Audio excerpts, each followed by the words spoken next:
Hey everybody, I'm Sarah Ann Vale. Welcome to my kitchen. Today we're gonna cook diet-free pink lemonade bars. I've got 2 cups of almond flour because we're gonna do gluten-free and this makes it a little more paleo and keto friendly. I have a half a cup of monk fruit. You could do half cup of regular sugar, you can do stevia, whatever you want. You could leave it out if you wanted them to be even more tart. To my flour, I'm gonna add 8 ounces of cold cubed butter. This is fresh out of the fridge. I have a grass-fed Irish butter. If you wanted to do dairy-free or vegan, you can use coconut butter or any firm, healthy fat. Get it all in there. This is actually the pastry dough I use for basically everything. I use this for pies, tarts, anything. I always just do a 2-to-1 flour to fat, so that way you can use whatever flour you want and whatever fat you want. I have my handy dandy pastry blender. This is the old-fashioned way to do this. And if you don't have a food processor and you don't want to spend hundreds of dollars on a really beautiful new food processor, you can if you want, treat yourself. But this is a really great way to start. This will cost you $3. And what we're doing is called cutting in. We're gonna break the pieces of butter up into the flour, and you actually want this to be chunky. That's how you get flaky pie dough. All of the butter that's in chunks is gonna melt, and then when it melts, it creates those little flakes in the oven. If you were using any kind of unsalted butter, make sure you add about a teaspoon of salt to this. Beautiful. I still see little hunks of butter in there, like pea-sized hunks of butter.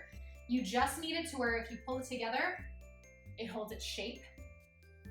Even if it's dusty, if you squeeze it together and it holds its shape like Play-Doh, it's done. Get it all in there. This is press-in pastry, so we're literally just gonna press it in, make it nice and even. Does not have to be perfect. This is designed to be homemade.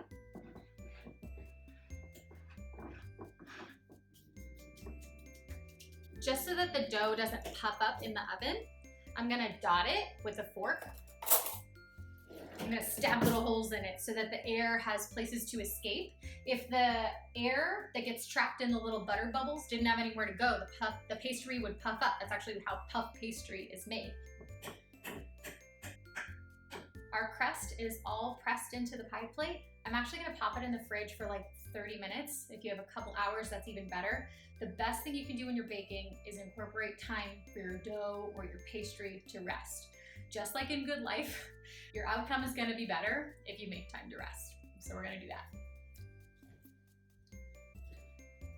She's all rested up. We're gonna blind bake our pastry crust. What that means is we're gonna bake it in the oven without the filling because the crust is actually gonna take longer than the filling to bake. So we're gonna bake the crust longer than the filling. I have a 350-degree oven. I'm gonna pop it in the oven for about 20 minutes, just until it gets golden brown on the top. Doesn't have to be totally done because we're gonna bake it for another 20 minutes while the filling is in there, but we're gonna give her a head start. Bake me up before you go.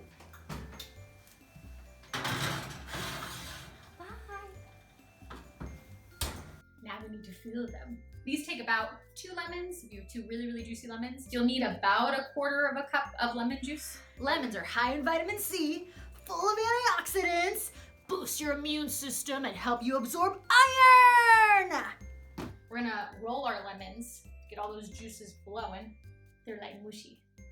That's how you know all the juice is gonna come out. Oh yeah.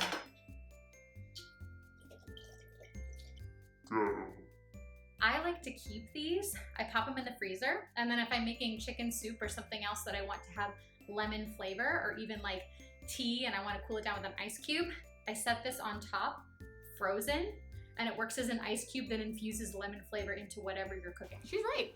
To make these pink lemonade bars, we're gonna infuse our lemon juice with hibiscus. It creates this vibrant fuchsia color. It's stunning, and hibiscus tastes really, really good too. It's really good for you. Studies have shown it has antioxidants and all kinds of other good stuff. So we're gonna add beautiful color, flavor, and health into our dessert. I like to add about 1/2 cup of hibiscus flowers right to the lemon juice. And pack it in there because I like more flavor. We're gonna let that infuse and color and open up and brighten while we make the rest of our filling. Because I'm doing sugarless, I'm gonna go with monk fruit. You can use 1.5 cups of regular sugar, coconut sugar, whatever you like to use. I'm gonna add a teaspoon of salt because salt makes everything taste better.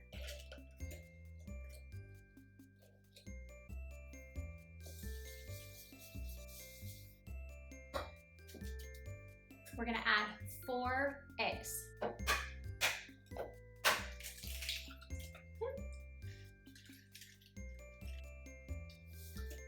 I'm gonna whisk my eggs in with my sweetener and my salts. To thicken my filling, I'm gonna add a tablespoon of cornstarch.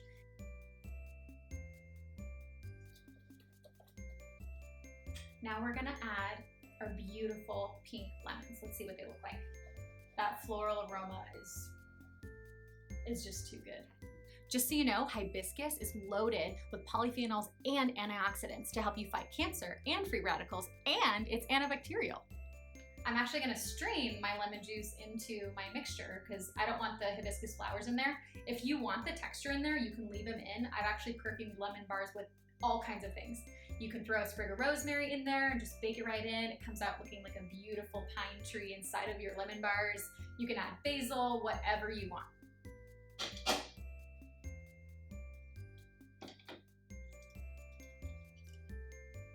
Look at that color.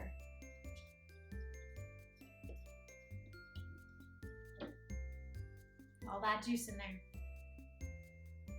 So now we're gonna actually re-strain our filling. In case there's any cornstarch lumps or eggshells or anything that's in there, we're gonna catch it so that our lemon bar filling is nice and smooth and creamy.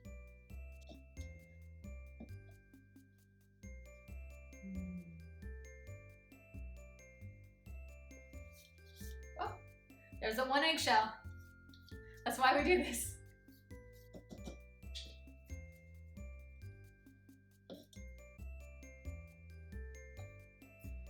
Our crust has been in the oven for about 20 minutes. It's just baked through and getting a little bit golden on the top. Now we get to fill it with free her. Oh, perfect. She's just turning golden. The butter is just starting to brown. Perfect. Remember, this is still hot. I'm gonna give my filling another little whisk. I'm gonna fill her up. Oh. Go nice and slow, since the pastry is still warm. If you plop it in there, sometimes it'll go all the way to the bottom. Scrape out all that goodness.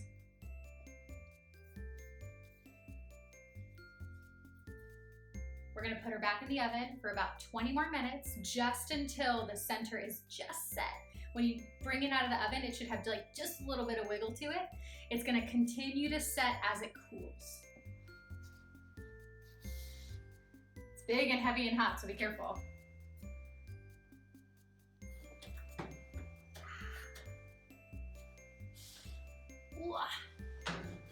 Night, night.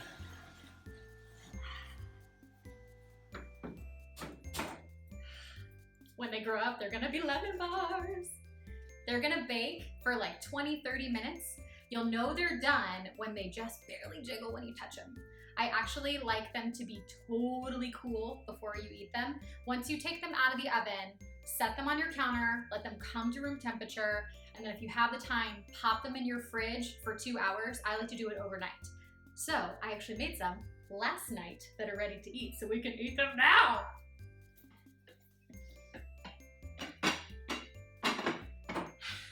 They're actually still cold right out of my fridge. And they're that beautiful blushy pink color. They smell like summer. Now we get to eat them. These are beautiful. They smell like summertime. They're this beautiful blushy color. Look at this.